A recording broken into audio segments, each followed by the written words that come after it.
So we're going to spend an hour and 15-ish on transition metal complexes, and we're going to have another break. This is probably the topic which has the most variety between exam boards. So as much as we'd obviously love to be super exam board specific where we can, just as a heads up, this is one of the topics where some exam boards expect more than others, and the content, keywords, colors of solutions, etc., that is expected from you varies quite a lot between exam boards. So as I keep saying, first things first, I would get your specification up in front of you, because within the transition metals topic, it does tell you which transition metals you are expected to know. But don't forget, of course, that anytime it talks about understanding something or knowing something, that there's the possibility of an application of knowledge question to go with that as well. So you might be expected to apply your knowledge to a different situation that you haven't already been learning about. So it's important, I think, for everybody to listen to everything. Obviously, where there are major discrepancies, I have tried to point them out, or I've at least directed you to check your exam board, check specification. But there is quite a lot of variety. So let's get started. So what we're going to look at today. So today we're looking at structure of transition metals and their complexes, specifically electronic configurations, ligands and ligand metal complexes, and shape and isomerism of complexes. And then we're also looking at reactions of transition metals as well. That's where most of the discrepancy comes in. So specifically some, not all, because we're not even going to go close to touching all of the ligand substitution reactions, because there are a lot, but we will cover some. And then we're going to look at some acid-base reactions within transition metal chemistry as well. So let's have a think about structure. I have, excuse me, we have got some of the spec points again up in front of you, but I would highly recommend you having them in front of you as well on a different tab or printed out if you've got it. So if you're an Edexcel student, these are some of the spec points we're going to be looking at today. If you're AQA, it's these ones. And if you're OCR, it is these. So please feel free to have a look at that or refer back to that if you're unsure how much detail you need. So transition metals. Hopefully we all know that the periodic table is split up into different blocks: S block, P block, D block, and then there is the F block, which we've not shown on here. S block is group 1 and group 2. P block is 3, 4, 5, 6, 7, and 0. And D block is that middle block. We also can refer to the majority of those that middle block, D block elements, as transition metals, but not all of them.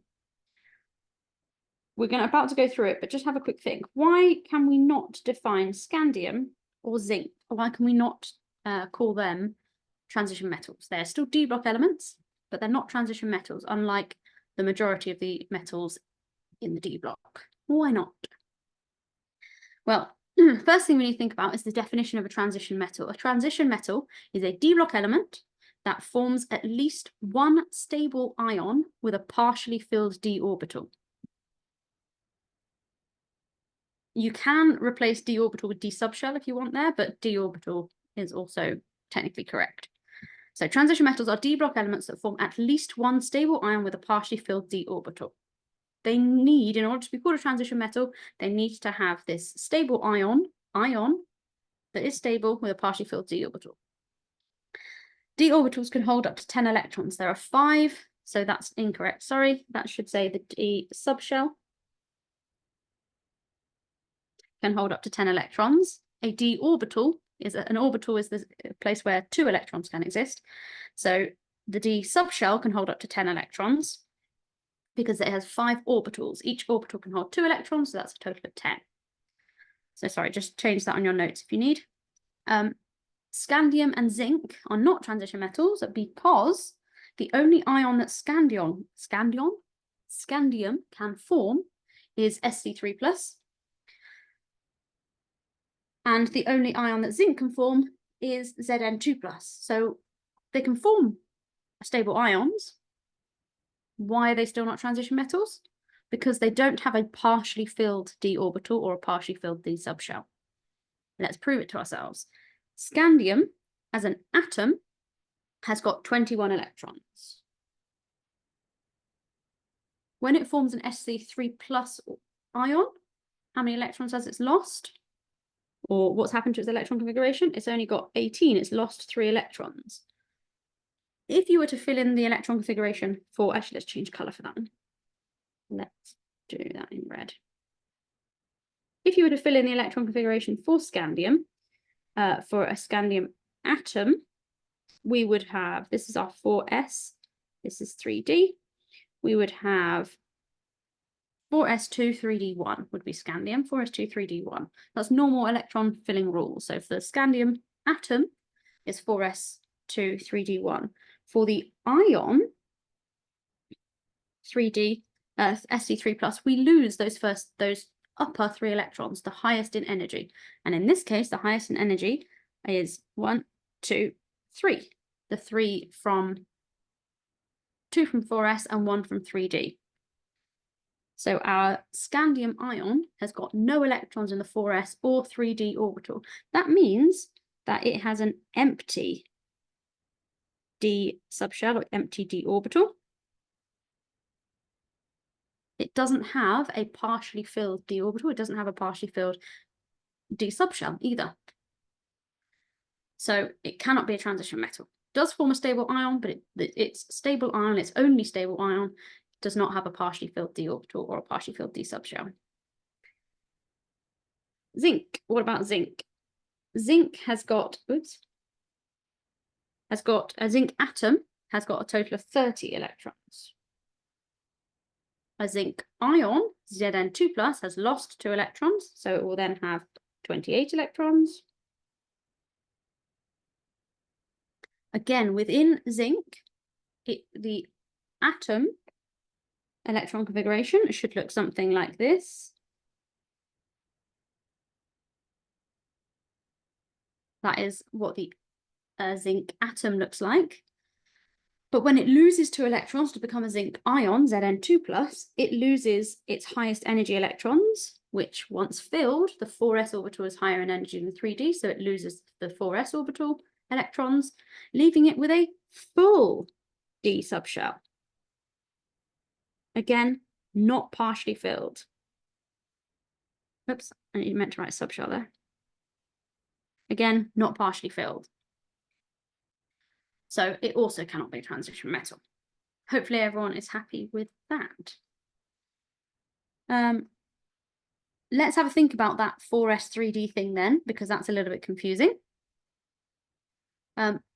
We've got 2 elements which use this theory. You don't have to be able to explain the theory, but you have to know what their electron configuration is, and that is chromium and copper. The way I remember it is 2 outer C elements. So there's chromium, cobalt, and copper. The 2 outside ones are the ones that have the weird, or what we think of as weird in their electron filling. It's actually not weird. It's makes sense theory-wise when we go through it, but it does feel weird. So why is that? Why are their electron configurations different? So when we're filling electron configurations, you always fill lowest energy first. So lowest energy subshells or orbitals fill first. I'm trying my best to use, by the way, the terms subshell and orbital only when they can be used interchangeably. They do mean different things. An orbital, I'm specifically talking about the space in which 2 electrons can exist. A subshell is the collection of all of the orbitals in that subshell. And then a shell is just all of the subshells together. So I'm trying to use those terms only when it's possible to use both. So I'm trying to use them interchangeably when it is correct to use them interchangeably. I do my best. What was I saying? Yes, so we fill orbitals and subshells from lowest to highest in energy. So we would always fill lowest first. And when the 4s subshell, what is also an orbital because it's only an s orbital on its own, when that is empty, it is actually lower in energy than the 3d subshell. You can see here, this 4s is lower than the 3d, which means we fill it first. Makes sense, because we fill lowest to highest. Actually, let's change the color of that one. Let's make that 3D so we can see the difference. So it makes sense, we fill lowest first. The trouble is, so 4s will fill up with electrons first before 3D. The trouble happens when it is full, it is higher in energy. It actually shifts to become higher in energy than 3D once it is full. And that's why we then continue to fill in 3D until that is full. And it is also why 4s loses electrons first. So once it's full, it is actually higher in energy. And therefore we lose electrons from 4s first before 3D. They actually switch in terms of, switch places in terms of their comparative energy. But chromium and copper, they don't technically, they behave differently in terms of what their electron configurations look like. They actually follow all the same rules. Because 4s loses electrons first before 3D, when you come to do, let's do chromium first. When you come to do chromium, a chromium atom, 1, 2, 3, 4, 5, technically should have 6 electrons in, no, it shouldn't. I've just done that wrong, sorry. Technically, we should fill, I've just done the other one first. Technically, we should fill the 4s first, 1, 2, and then we should fill chromium 3, 4, 5, 6. But what happens, because 4s is higher in energy, so these are our 4s electrons, this is 3D, because 4s is higher in energy than 3D, by allowing an electron to drop down into a 3D orbital, the substance, chromium, will, by allowing an electron to give off some energy and fall down into a lower energy orbital, the chromium atom has lost energy and therefore become more stable. So chromium atoms demote an electron down to a lower energy orbital in order to make themselves more stable. Hence, their electron configuration looks different to other ones, because the theory is all the same between atoms. It's just these guys can take advantage of that theory and it can demote an electron. By doing that, it makes itself more stable. Copper is the same, it follows the same principle. Copper should have 1, 2, 3, 4, 5, 6, 7, 8, 9, 10, 11 electrons in its 4s and 3D orbitals. But it can also demote an electron. It can allow an electron to release some energy and drop down to a lower orbital, and in doing so makes itself more stable and therefore has slightly what we would consider to be different or odd electron configuration. So the electron configuration of chromium can be written as 1s2, 2s2, 2p6, 3s2, 3p6, 3d5, 4s1. So it's got 2 half-filled orbitals. And copper, 1s2, 2s2, 2p6, 3s2, 3p6, 4s1, 3d. That should be 3d10. There's an error there. That should be 3d10. So I don't know why it says, oh, sorry, no, sorry.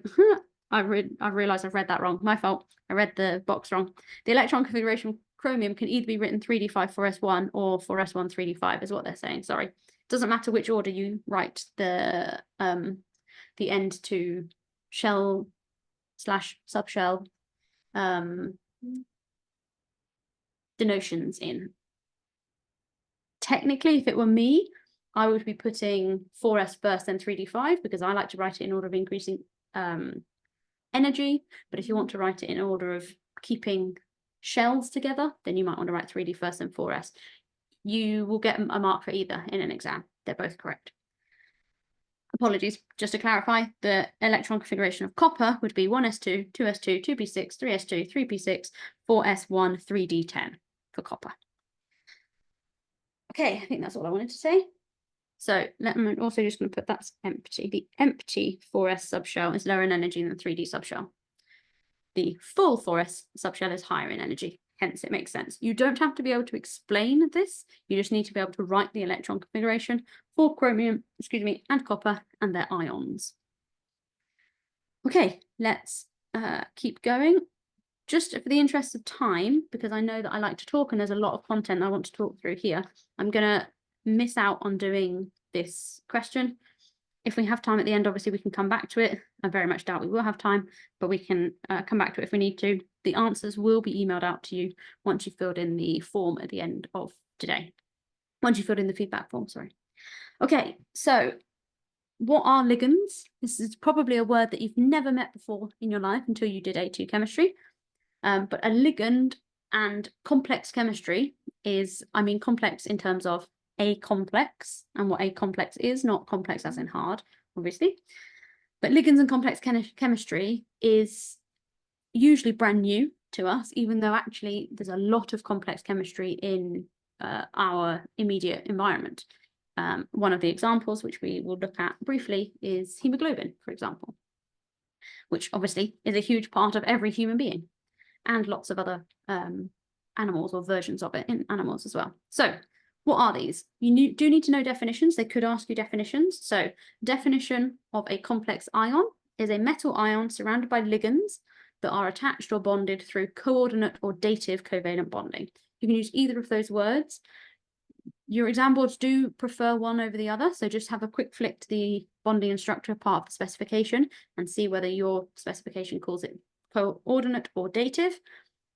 They should accept both, but they do have preferences. A ligand is an ion or molecule that donates a pair of electrons to a central transition metal in a coordinate or dative bond, or via a coordinate or dative bond. So here we have got our central metal ion,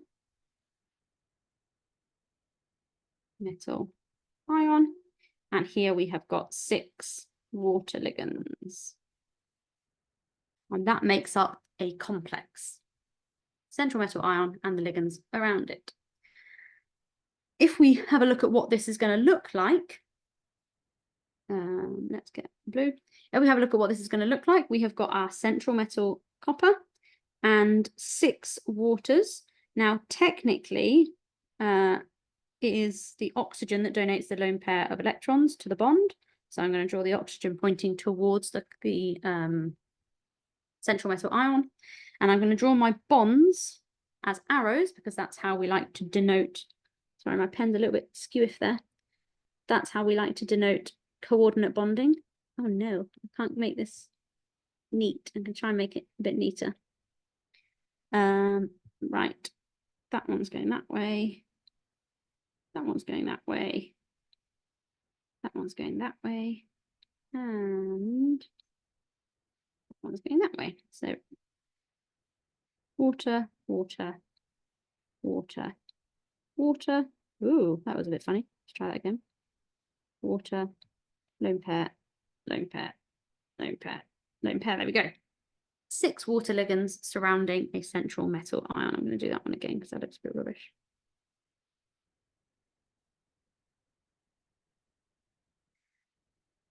Usually, in the same way we do with our ions, when we're drawing out dot and cross diagrams, we usually put a bracket around it. It tells us that everything can be considered together. Oh, that just says O. Yeah, it should say H2O, sorry. Using means they can be considered together. In this case, the overall charge is +2. And we'll think a little bit about how we can work out what the charge is in a minute. What's the coordination number of this structure? And how do we determine coordination number? This has a coordination number of 6 because there are 6 coordinate bonds, not because there are 6 ligands. And I've just realized that also just says O as well. Oh dear, there we go. It should all be waters. Let's just triple check now. Yes, we're all good. It's to do with the number of coordinate bonds, not to do with the number of ligands. So the coordination number is the number of coordinate bonds or dative bonds that are formed between the ligands and the central transition metal, specifically around the central transition metal. That's the key for me, is looking at it, not paying attention to how many ligands there are, but how many bonds are being made, because it's independent of how many ligands. What else was I going to say? Let's just put a note in that this is coordinate/dative bonds. Okay, lovely. Let's think about some specific ligands then. A ligand must have at least 1 pair of electrons to form a coordinate or dative covalent bond. because that's how the bond is made, one atom donating a pair of electrons to a covalent bond. So they must have a pair of electrons that are available to donate. There are some ligands which only donate a single pair of electrons per ligand. These we call, let's just change the color back to blue. These we call monodentate, mono as in monodentate, mono as in monocle, single glass for a monocle, or monorail, single rail. So mono meaning one, monodentate, single dentate, single coordination. So each of them have the ability to donate a pair of electrons. For water, oxygen obviously technically has 2 lone pairs it could donate. It only donates one of them. Chlorine technically has 3 lone pairs it could donate. It's only going to donate one of them. You're not going to get a single atom that's able to donate 2 electrons to different places on a central metal ion. So a single atom, even if it does have multiple lone pairs it could donate, it's only ever going to donate one. Because if you think about a pair of electrons, they're both negatively charged. If you try and have another pair of electrons next to it going in the same direction, you're going to get repulsion happening. So they're only ever going to donate one each. Our carbon actually carries the lone pair of electrons in a Cn- ion. Even though we often call it Cn-, it's actually the carbon that carries the minus charge. And ammonia, nitrogen has got that lone pair as well. What about some bidentate? Then there's a couple of bidentate ligands that we might want to be aware of, specifically 1,2-diaminoethane. Have a quick go at drawing that if you aren't confident with your structures. What's it going to look like? 1,2-diaminoethane. Well, if it's ethane, there must be 2 carbon atoms making up the main carbon chain. And it's ethane, so they're singly bonded, so they'll both have 2 hydrogens attached as well. And 1,2-diamino means there are 2 amine groups, 1, 2, one on each carbon. Whoops. So you've got NH2, NH2. That means both of those nitrogens have got a lone pair of electrons that they can donate to a bond, to a coordinate bond. Also, the ethanoate ion, C2O4 2-, has got 2 lone pairs of electrons on 2 of the oxygens that it can donate. And benzene 1,2-diol also has got the oxygens, 2 oxygens in the diol that can both donate a pair of electrons. So these can donate 2 pairs of electrons. These are bidentate, bi as in bicycle, 2 wheels, bidentate.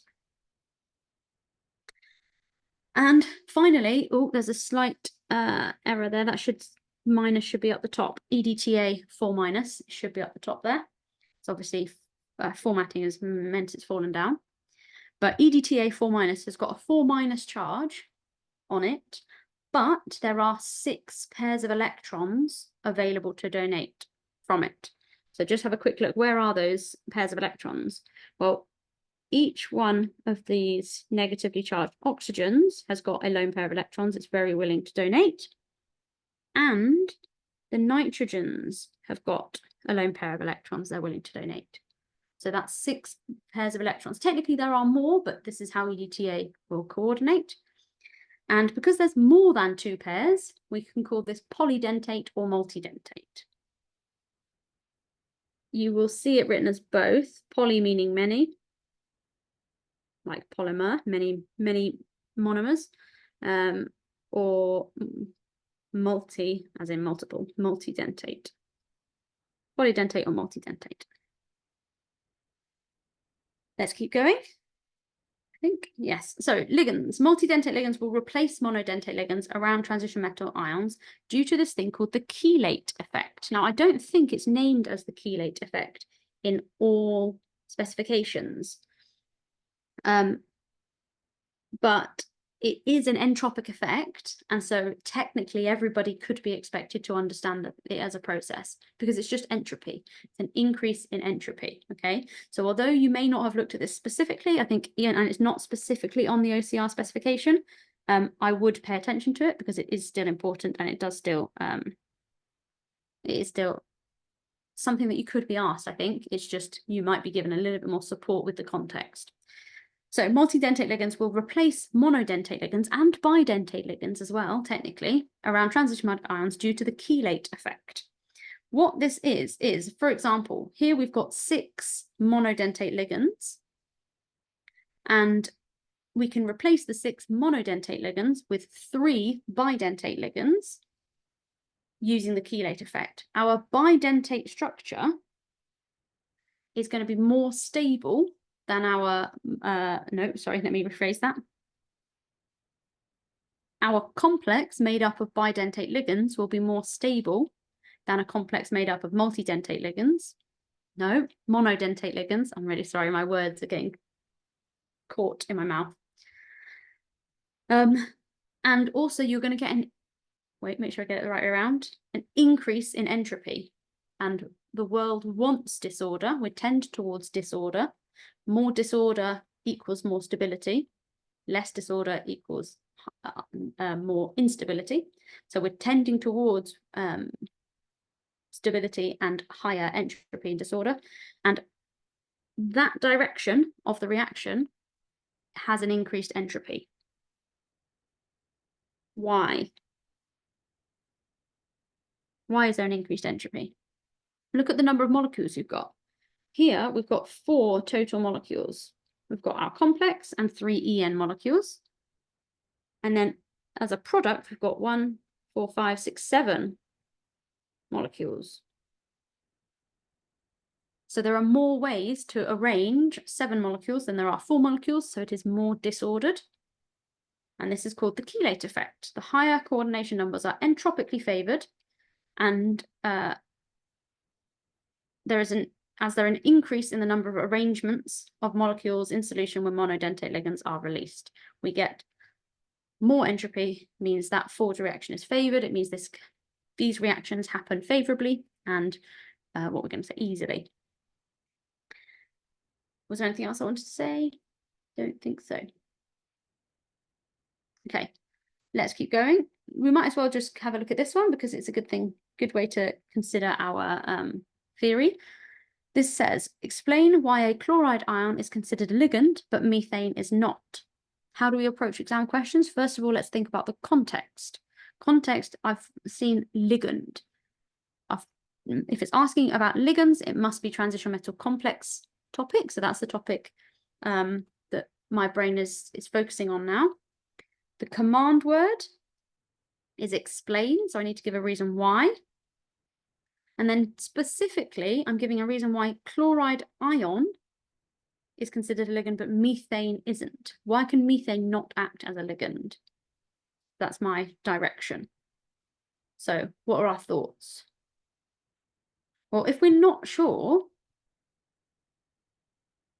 we could draw a diagram. And actually, if we do a well-labeled diagram, we could get marks from a well-labeled diagram. So we have got a written answer here, but I'm also going to draw some diagrams. What is a chloride ion going to look like? We have a diagram of a chloride ion. We've got 1, 2, 3, 4, 5, 6, 7, 8 electrons around our chloride ion. What about methane? Methane has got 1, 2, 3, 4, 5, 6, 7, 8 electrons around it, around the central atom. Why can it not act as a ligand then? Well, this is where our good labeling comes in. There are 4 lone pairs available for donation from chlorine. There are no lone pairs available for donation from methane. That would probably get us 1 mark, just that diagram. If we want the second mark, we need to explain that because we've been asked to explain, we need to explain that the lone pair is needed to donate to the central metal ion and allow it to act as a ligand. That's really where the second mark comes from. So in this case, we would probably need to do a little bit of writing as well, but we could get 1 out of 2 marks just by drawing that diagram. So, or we could just write a chloride ion has lone pairs that they can donate to a central transition metal, forming dative covalent bonds. A methane molecule does not have any lone pairs, so it is not considered a ligand. Lovely, 2 marks. let's keep going. What about shapes then of our complexes and ligands? There are actually fewer. Oh, that's an interesting diagram, isn't it? That's annoying. I'm going to delete that and then draw it in myself, I think. It shouldn't be a big red box. How do I delete? There you go. Sorry, that make it look a bit nicer rather than having a garish red box in the middle. So there are 4 different shapes that we can consider when we're talking about complexes. There are more, but we only look at 4 at A level. And these are octahedral,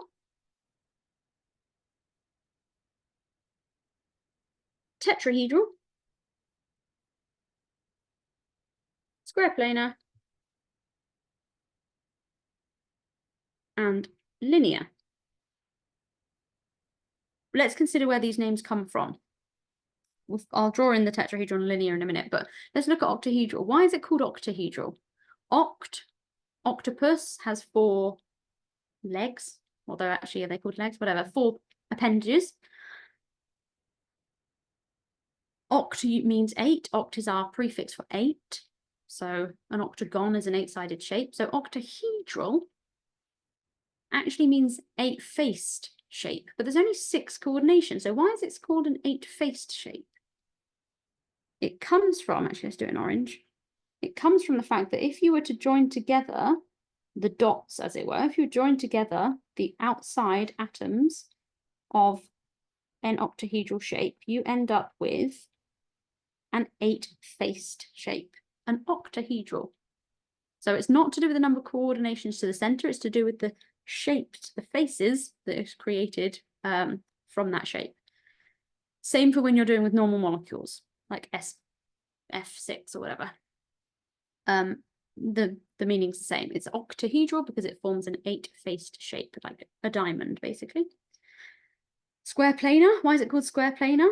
Hopefully it's, you know, relatively easy to work that one out. It's because the 4 ligands make a square within the same plane of a complex. So it's square planar. Again, same with your with square planar when you're looking at your shapes of normal molecules. It means the same thing, it's the same shape. We're just using it to describe the shape of complexes here. So what about a tetrahedral structure then? Again, it's the same. So what could we do? Let's do copper chloride. So copper tetrachloride. Technically, these are Cl- ions, but I'm not, when we draw complexes, you don't have to include the minus on the ion. I'm going to include it on the overall structure. So that's 4 minus. Oh, no, it won't be because it'd be copper 2 plus, it'd be 2 minus, sorry. Why is it tetrahedral? Again, you might think it's because it's got it's got a coordination number 4. It's not. It's because the shape made up, if you connect those atoms, is a 4-sided shape, a tetrahedron. And finally, linear. Let's do that one. And I could have done the lone pairs actually on all of those. I'm just going to do this quickly. That has got a charge of, those are neutral, that's 1 plus, so 1 plus.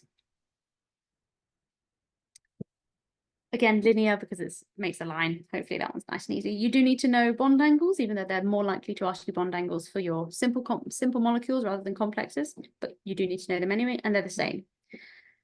Notice that, or I will point out that the most common 4 bonded shape is tetrahedral, but you can get square planar. The square planar ones are most likely to appear with platinum complexes and nickel complexes.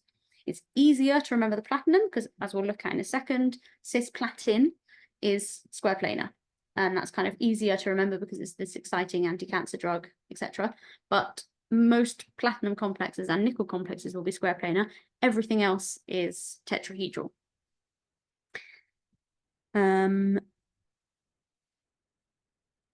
I can't remember if we look at why.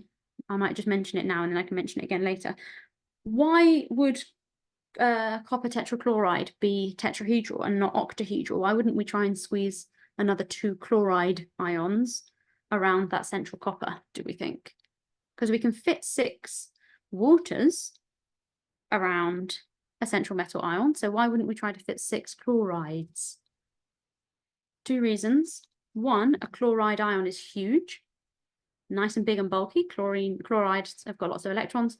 2, it's negatively charged. Chloride is negatively charged, so you're going to have lots of repulsion between the ligands, so you're not going to get a stable complex from it having 6 coordination. So we can only fit 4 around, and it's only stable with 4. If you try and squeeze any more in, you've got too much repulsion, it's not going to be a stable complex. Okay, let's keep going. So you can also talk about stereoisomerism within complexes. We did a little bit of stereoisomerism yesterday. Have a quick look at it today, but it's slightly different today because we're not talking about shapes or spatial relativity across a double bond. We're talking about spatial relativity around a complex. So stereoisomers, this is a good definition to learn. You do need to know it. Stereoisomers are molecules or complexes with the same structural formula, but a different arrangement of atoms in space. So they're structurally put together the same, but they have a different arrangement in space. Geometrical isomerism can occur in octahedral and square planar complexes that have 2 different ligands around the central transition metal ion. Geometrical isomerism is a type of stereoisomerism. So this is the key one that we tend to focus on. It's quite exciting and important. It's relatively new. It's not that new anymore, but it's relatively new. And that is cisplatin or platin, and its 2 forms. It's cis form and it's trans form. Which one's which? How do we know which one's which? This is platin. This is also platin. This one is cis. And I mentioned this yesterday. The way I can work it out is you look at your higher priority groups, which in this case is chlorine, or you look at your groups that are the same, actually, because this is cis and trans. So we should be always looking at 2 groups that are the same and their position around a complex or opposite their position within a double bond. You look at those groups that are the same and you work out, are they opposite from each other or are they next to each other? And in this case, they're next to each other. And I remember it because you can draw a C. You can do it on the double bond as well, but here you can draw a C. It is technically upside down because our chlorides are on the left-hand side, but that is cisplatin. And therefore this is transplatin because our groups are opposite from one another. This is really important, and one of the reasons we talk about it is because isomerism and the ability to create isomers or to have isomers is huge. We're not going to go into it now. I might mention it again, but we're not going to go into it in any more detail. But the fact that you can have stereoisomers and enantiomers is really important in drugs because biological molecules are stereospecific, as in they are shape specific. Cisplatin works as an anti-cancer drug. It has anti-cancer properties and so is used as an anti-cancer drug. I'm not going to go into the method of that. You do need to know it for some examples, double check your specification, but I'm not going to go into that now. Transplatin doesn't. It's useless, doesn't do anything at all. So it has no therapeutic effect. So there is no point, I don't know if I spelled that right, therapeutic effect. There is no point in chemical companies making transplatin if they can make cisplatin. There's no point in them making transplatin because there's no therapeutic effect. They can't use it for anything. So really important that we understand the difference between these because it can have a huge effect. The other thing is that you may have heard about is thalidomide, which was a similar situation where you have 2 enantiomers and one enantiomer has therapeutic effects and really helped pregnant mothers with morning sickness. The other one caused birth defects in the unborn child. And pregnant mothers were given a mixture of the 2 because scientists hadn't realized that these existed or that it was a chiral molecule and that it created enantiomers. So horrible, horrible thing to happen. when they manufactured it on the larger scale and gave it out to pregnant mothers, it caused birth defects. So really important we understand that that these exist and that we have control over them. So I mentioned this word enantiomers, or this phrase enantiomers. So in transition metal chemistry, optical isomerism also arises in octahedral complexes containing multidentate ligands.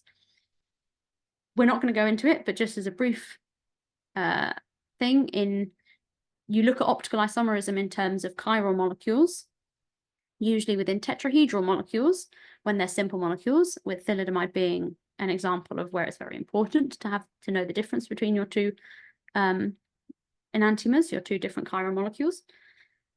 We can have a similar thing, but with complexes, but it's with octahedral ones. Now, what the diagram we've got here is for tetrahedral. This is what we look at when we look at it first, when we look at optical isomerism with simpler molecules. And this central atom here is our chiral carbon. What is a chiral carbon? Chiral carbons are carbon atoms that have 4 different groups attached to them. Hence, we've got different colors and shapes here. If you have a chiral carbon, then you can also form, because it's tetrahedral, you can also form a mirror image. So this is our mirror. You can also form a mirror image, which has an isomer, or which forms an isomer, which is a non-superimposable mirror image. What we mean is it is exactly the same, but in reverse in the mirror image, but it's not the same molecule. And the easiest way, the way we always do it, is using hands. Your hands are mirror images of each other. I can make my thumbs and pinky fingers point in the same direction, but now my palms are opposite. So they're not the same. My hands are not the same. So if I switch so that my palms are now pointing down, the backs of my hands are pointing up, my thumbs are now pointing in opposite directions. So I can't manipulate my hands in a way that gets them to be exactly identical. They are mirror images of each other, but they are not the same thing. They are non-superimposable. I cannot make them be the same as each other. So these isomers are non-superimposable mirror images. And it is the same with octahedral molecules as well. We can create non-superimposable mirror images of each other. Optical isomers, they're called optical isomers because they have very similar physical and chemical properties, but because they are made of the same stuff, but they rotate plane polarized light in opposite directions. Plane polarized light is where you take light, you remove all wavelengths of light except those that are going in a single plane, usually up and down, is how we can think about it. And then you shine that plane polarized light through one of your samples and it rotates the plane of polarization by an amount. If you shine it through the other isomer, it rotates the plane of polarization in an equal but opposite direction. And that's how we can tell whether we've got pure samples or not of our optical isomers. What else was I going to say? Can't remember. Oh, I will say for complexes, when you're creating or trying to think about your octahedral complexes that could be mirror images, you will need bidentate ligands.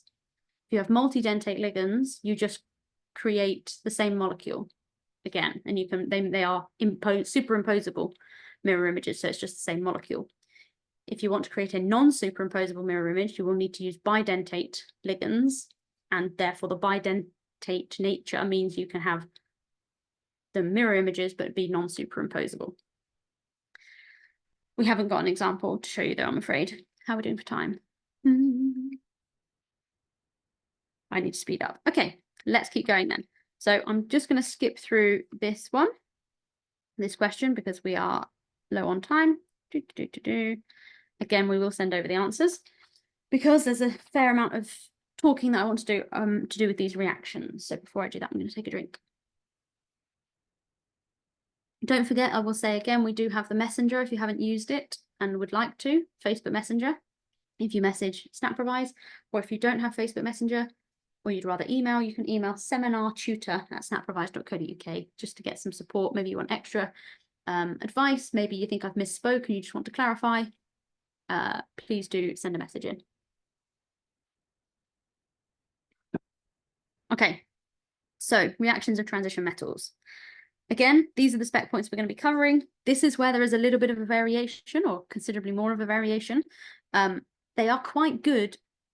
All three exam boards are quite good at telling you what you need to know in terms of which transition metals and which reactions.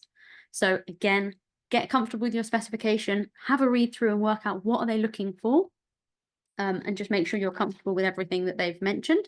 So that was EdXL. These are the points for AQA.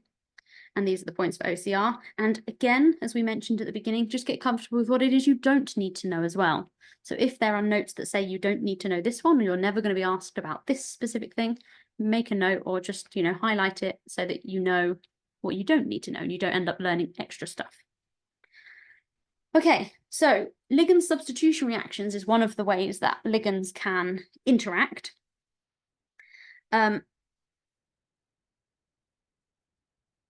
One of the things that is not often made clear, but is key to ligand reactions, is that coordinate bonds, lots of bonds actually, in solution, break and then are remade. So ligands fall on and off quite a lot. And it's in the same way that acids, when the H plus dissociates and then can reassociate in a reversible reaction, is similar with ligands. Ligands fall off and come back on again in a reversible reaction. Because of that, ligand substitution reactions can happen quite easily without us needing to do very much, because within a solution, you can add in your ligand, you can add in your thing that you're hoping to substitute, and it will swap on and off naturally, forming the more stable product. So ligands can be swapped for another ligand in a ligand substitution or a ligand exchange reaction. Most ligands can be replaced by other ligands, which are either in a higher concentration, so you're forcing it using Le Chatelier's principle. So you're forcing the ligands to, the more concentrated ligand to coordinate, or when they coordinate stronger. So they're going to form, if there's a stronger bond, more energy is released when that bond is made, so the product is more stable. Because it's lower, the product is lower in energy, so the product is more stable. So both cases, they can cause or force ligand substitution / exchange reactions to happen. This is an example of an exchange that happens within the body, which is hemoglobin. So this is a hemoglobin molecule, which coordinates to iron in our blood to help to carry oxygen around the body. Let's have a look at that in a little bit more detail in a second. So hemoglobin, I'm going to try and say it properly. Hemoglobin contains an Fe2 plus ion, which coordinately bonds to 4 nitrogen lone pairs, which is part of the heme structure. 1 nitrogen lone pair from a protein, which is the globin bit, we normally depict it coming in from below, and 1 water, which we normally depict going in from above. Now, I'm going to have a go at drawing them, and I'm not brilliant at it. And I also don't have a huge amount of space. So we've got Fe has got 1, 2, 3, 4, 5, 6, 7, 8. It's 6, 8. It's 6 coordinate, sorry, so it's octahedral. And so we have water. Let's put the oxygen there. We have the nitrogens from heme, and we have the nitrogen from a globin molecule.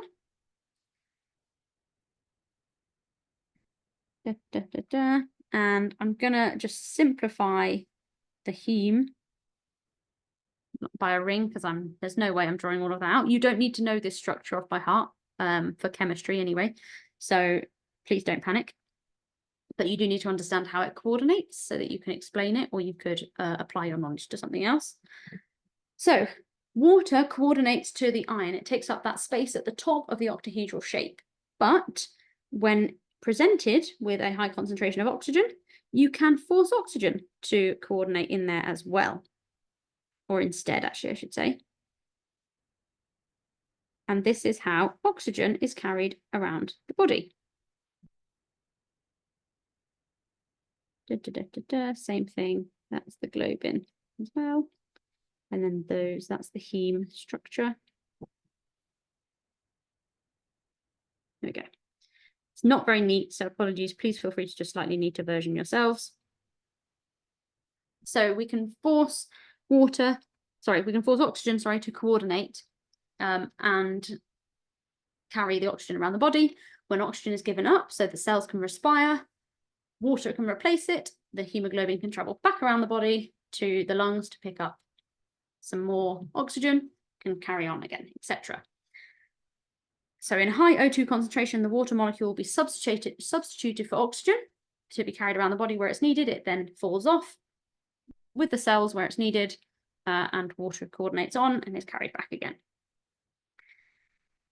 One of the reasons that this is important is because, and why it's useful that we understand what's happening, is because carbon monoxide is a very strongly coordinating ligand.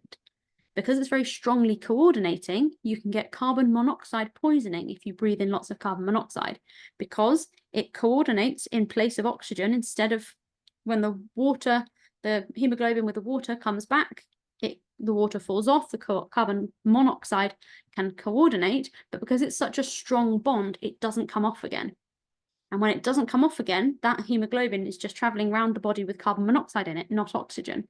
Hence, we can get carbon monoxide poisoning because your hemoglobins can no longer carry oxygen.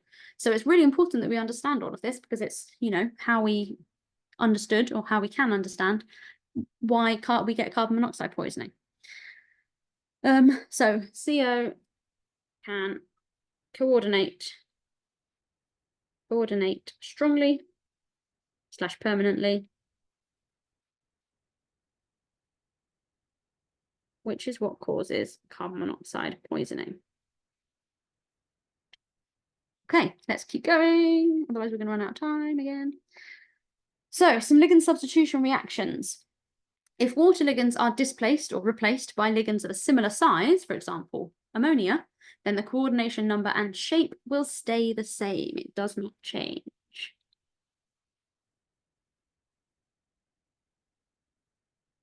For example, cobalt hexaaqua, cobalt with 6 waters.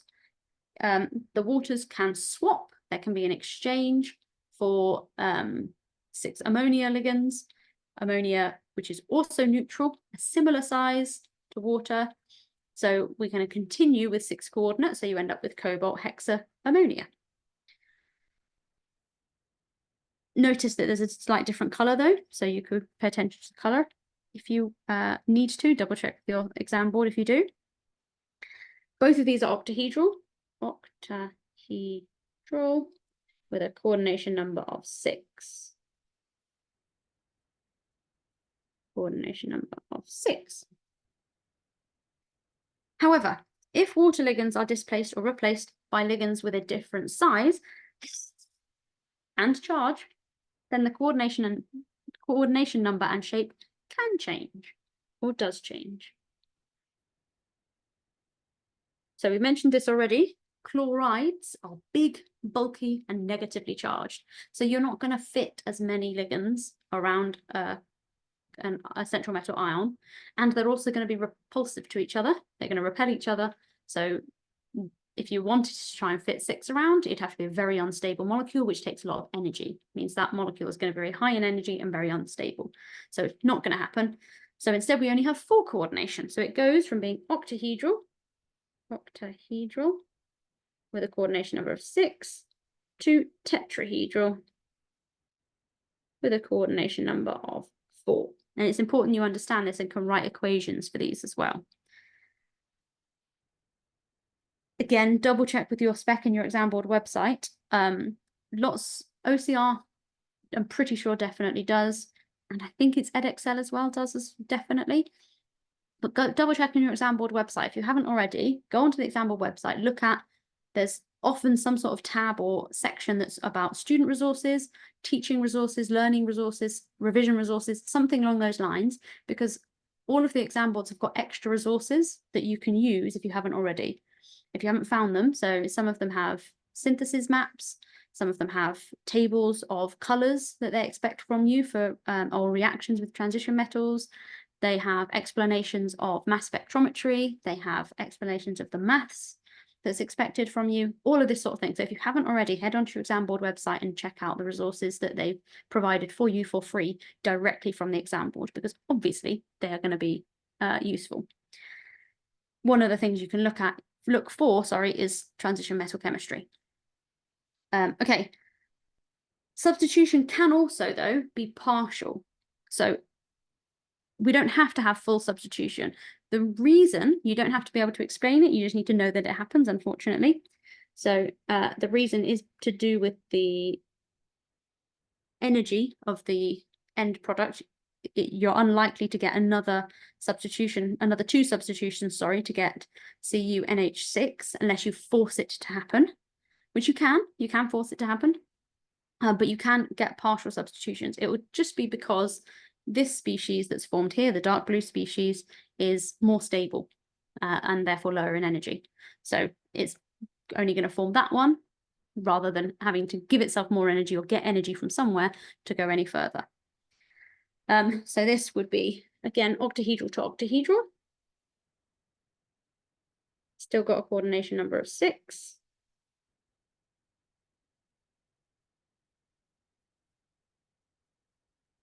One thing we haven't actually looked at, and I'll just look at now because I'm going to use it in a second, is how we work out what the charge on the complex is. Now, one of the key things that I remember it took me ages to work out with ligand chemistry is, even though when you write them out, so for example, with our chloride one here, we don't say that the chloride is chloride, in the same that when you say NaCl, you don't say Na plus Cl minus, unless you're writing it out as an ionic equation. It's the same principle. This is copper chloride, so they're still chloride ions, even though I haven't labeled them as chloride ions within the complex. The charge comes from the fact that the central metal ion has a charge, so it'll have a positive charge, and the chloride ligand has a charge. So if a copper has a 2+ charge, we've got 4 1- ligands. The overall charge is going to be 2-. So CuCl4 2-. Same principle here for copper hexaaqua, our blue species. Copper will have a charge of +2. Water ligands are neutral, they don't have a charge, and so the charge on the overall complex is +2. Hopefully we're clear on that. So you do need to learn which ligands are charged ligands and which are neutral.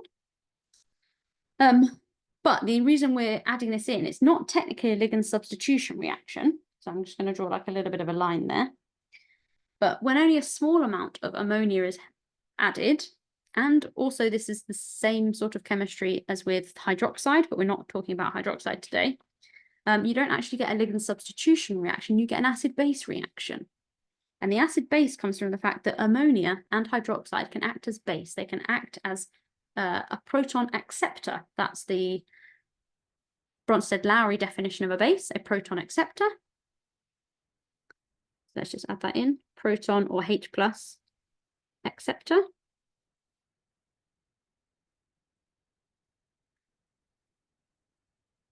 So what the ammonia does is it steals protons off of water, leaving them as hydroxide ions. And hydroxide can do that as well. So hydroxide ions steals hydrogens off of water molecules, leaving them as hydroxide ion ligands instead of water ligands.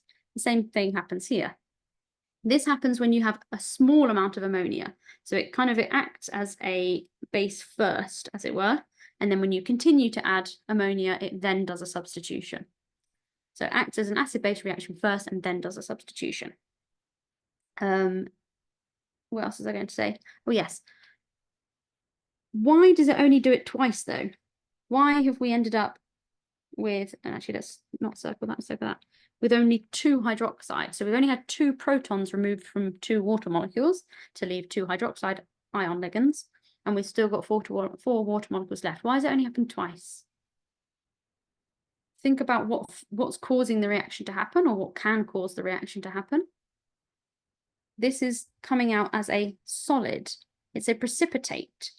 Once something is precipitated, it's no longer in solution. If this complex is no longer in solution, you're not going to get the exchange of ligands. It's not going to be able to interact with anything that's in solution because it's out of solution. So once it has had 2 acid-base reactions happen, or 2 protons have been removed, it will crash out of solution as a precipitate. Why? Why is it no longer soluble? Because it's neutral, because it's become neutral. Copper has got a 2+ charge. We've got 2 1- ligands. So overall, it is neutral. If it's overall neutral, it's not going to be as soluble. So it will crash out of solution. Hence, we only get 2 substitutions, 2 acid-base reactions. Neutral, so precipitates. That's a similar bit of theory as well for some of the other bits of transition metal chemistry as well, just as a kind of an aside. We're doing okay for time, but I'm just going to skip ahead to think about a couple more acid-base reactions whilst we're already on the topic, and then I'm going to come back and do some exam questions afterwards if we have time. So, whoops, I've just skipped forward a tiny bit to acid-base reactions. So like I said, this does happen with hydroxide ions. We're only going to look at it a little bit, I'm afraid, but we will cover it a tiny bit. There is a lot more that you're going to need to think about. We've tried to summarize it in the next slide. But yes, unfortunately, we can't look at it all, I'm afraid.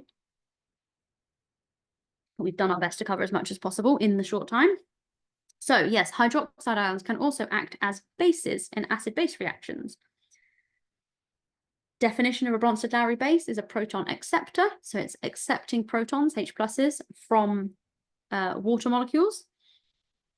Copper hexaaqua can donate, again, 2 protons from 2 water ligands to the hydroxide ions to form 2 water molecules and create 2 hydroxide ligands. It's a common misconception that this is a ligand substitution reaction.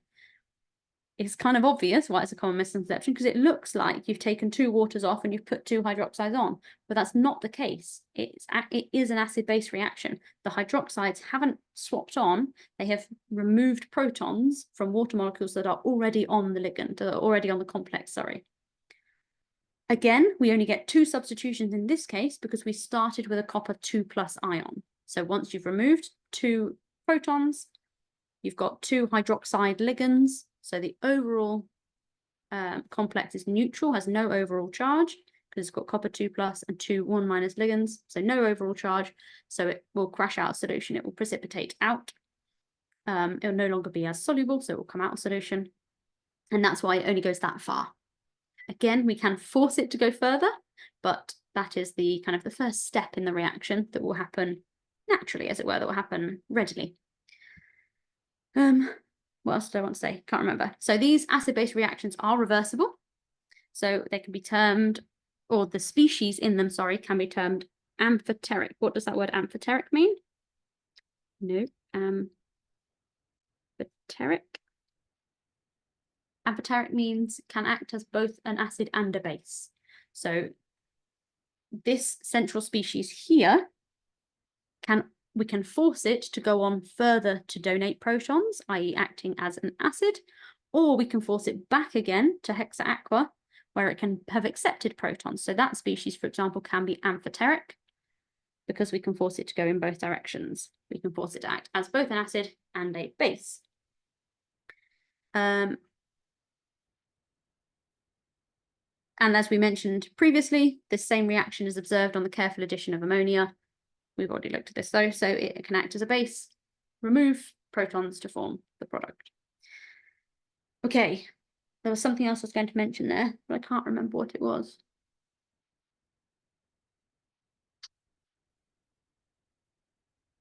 It'll probably come back to me in a minute, I hope.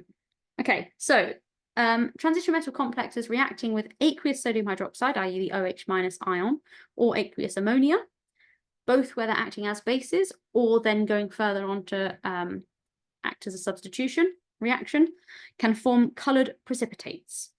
You need to learn these precipitates. Now, we have taken, I'm going to call it an average of across the exam boards. I wouldn't necessarily 100% rely on this for your specific exam board, but if you are needing something to learn ASAP, then learn it because it will be mostly correct for your exam board. The precipitate for manganese is not necessary for Edexcel, and not every exam board is interested in manganese either. So just double check that in terms of your specification. And AQA doesn't do chromium 3+. We are missing something. 1, 2, 3, 4, or maybe we're not. Okay, maybe I'm going mad. I'm just going to double check that.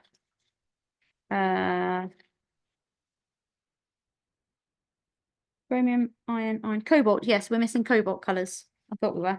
We're missing cobalt colors from here as well. So you do also need to think about cobalt colors if you are, I just skipped past it, Edexcel. And I might as well check the others while I'm here. So OCR needs to have manganese. I don't believe Edexcel does, but Edexcel does also need cobalt. And what's different with AQA?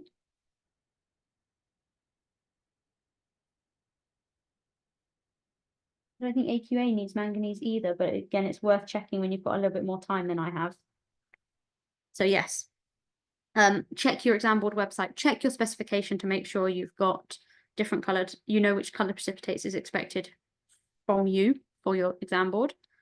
And oh no, it came back to me then what I was going to say. Yes, that was it. So the other thing to notice, and I haven't got an example that I can give to you, but so I'm just going to skip backwards a second to use this one here. But hopefully you will have noticed that with 2+ ions, so I'm looking at this top equation now, with 2+ metal ions, you get 2 substitutions because that's what forms the neutral product, and that's what crashes out solution. With 3+ ions, you will form a 3+, no, you will get 3 protons removed to form your neutral product. So that's why you get, why it looks like, sorry, you get a 3 substitution. You don't, you get 3 acid-base reactions to form your neutral product, which then comes out of solution. So that's just a useful kind of tip for remembering which happens. You don't have to just remember it out of nowhere. There is a reason to it. So 2+ ions, there's 2 acid-base reactions, 3+ ions, 3 acid-base reactions. And the other thing I was going to say was, what was it? Oh no, I can't remember what the other thing was. Never mind. Okay, I'm going to move on because otherwise I'm going to waste time. So let's have a go at some exam questions. I think let's go back and do one of the ones we've skipped past. Not the mini mock paper. Let's go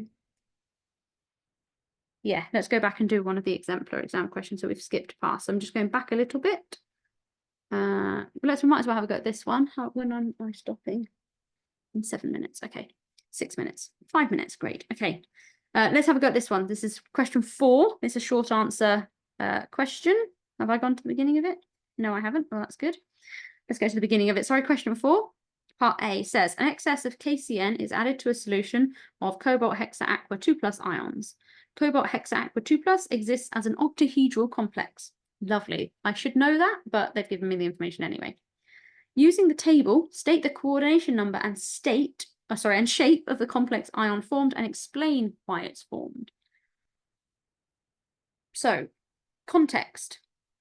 Obviously, we're talking about transition metal complexes. So that's the area of chemistry that I'm thinking about. The command word I've been asked is, or I've been given, is state and explain. 2 of them.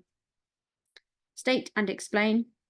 Specifically, I've been given information about the ligand and their size and their charge as well. So I mentioned this yesterday. I don't think I've mentioned it yet today.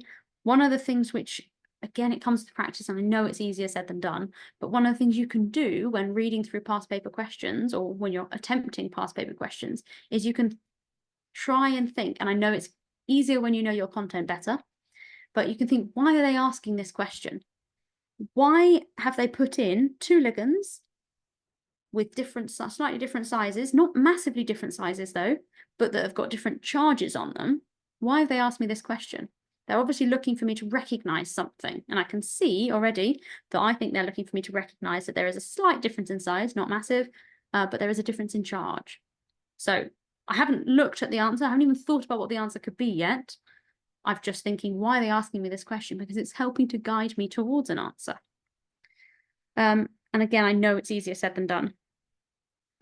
Then part B says, state an equation for the ligand substitution that occurs. So they've told me that a substitution occurs. Lovely. Given that water is a poor ligand. Again, they've told me what's happened. Or they've given me a support with it anyway. So here, again, we're still talking about substitutions in terms of transition metal chemistry. State is the command. So we're only looking for a simple, probably one sentence maximum answer. And direction is write the equation of the reaction. So they've asked for the equation. So what would I say? Well, again, looking at the ligands, we've got one that's 1.45 angstroms in size, one that's 1.6 angstroms in size. They are very similar in size. There is a difference in charge, but because the size is so similar, and we're talking, you know, tiny, tiny, tiny amounts, there is going to be a difference in the charge produced on the complex, but the coordination is unlikely to change massively.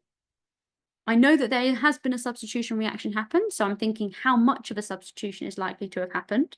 So the coordination number is going to remain as 6. There's no reason why it wouldn't, because as also the wording's a bit odd there, sorry, because as KCN is in excess, the starting complex is octahedral, so the new complex will end up being octahedral. There's no reason why it wouldn't. Yes, we have changed size.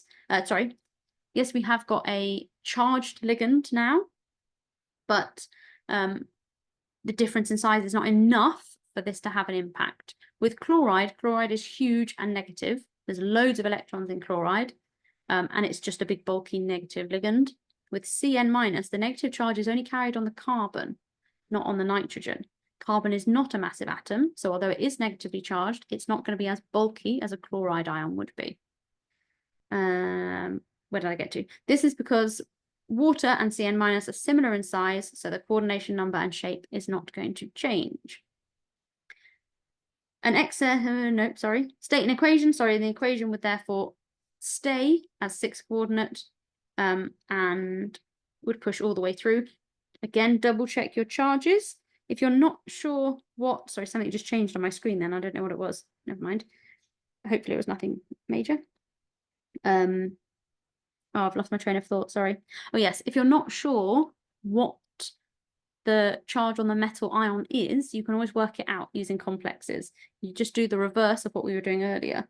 There are 6 water ligands. I know water is a neutral ligand, so it's not going to contribute to the overall charge, but the overall charge is 2+, so that means the cobalt must have started as 2+. So even if you're not confident what the ion on cobalt is or is likely to be, you can work it out. So I know that cobalt is 2+. These aren't redox reactions. These are ligand exchange reactions, or we have also been talking about acid-base reactions. But because they're not redox, the charge on that central metal ion is not going to change. It's not going to gain or lose electrons. So I know it must also have stayed as a 2+ ion, because it's got 6 1- ions. No, yeah, 6 1- ions as ligands. It's 2+ balanced with 6 lots of 1-, which gives me a total of 4- for the overall charge. Okay, how are we doing for time? Okay, never mind. I wanted to do another one, but we can't. Okay. So much to go through. Really well done if you're keeping up. Don't forget there is also the mini mock paper. So I'm just skipping past this stuff we've already done. Past those, sorry, we didn't have a go at those, but again, please feel free to. We will send over the answers when you've completed your feedback at the end of the day. But again, please feel free to have a go at a mini mock paper. We're going to stop now before I go over too much again.